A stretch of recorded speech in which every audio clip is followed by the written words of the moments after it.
Nagsalita na, Christine Reyes nilabas na ang tunay na baho ni Marco Gumabaw dahil sa kanilang hiwalayan. Tila nitong May 1, 2025, umaalangaw sa mundo ng showbiz ang showbiz couple na sina Christine Reyes at Marco Gumabaw, matapos nga maging hot topic ni OG Diaz sa kanyang YouTube channel ang dalawa dahil sa biglaan umanong pag-unfollow ng dalawa sa isa't isa sa Instagram.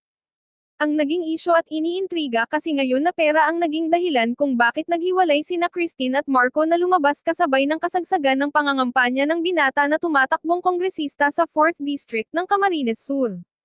Sa katunayan, isang video ang kumakalat ngayon sa social media na nagsasabing puro raw hingi ng pera si Marco kay Christine dahilan umano para maghiwalay ang dalawa.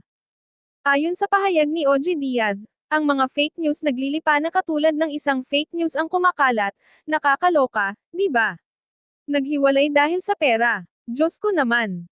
Ngunit sa pagkakataon naman na ito ay patuloy pa nga din daw na nasa following list ni Marco Gumabaw ang actress, ngunit tila wala namang balik ang naganap sa dalawa at tuluyan na nga din na binubura ni Christine ang kanilang larawan na magkasama ni Marco. Ayon pa sa source, mutual decision nga daw ang siyang napagkasunduan ng dalawa at nasa maayos nga daw ang kanilang hiwalayan at pinatilihang manahimik sa social media upang respetuhin ang isa't isa.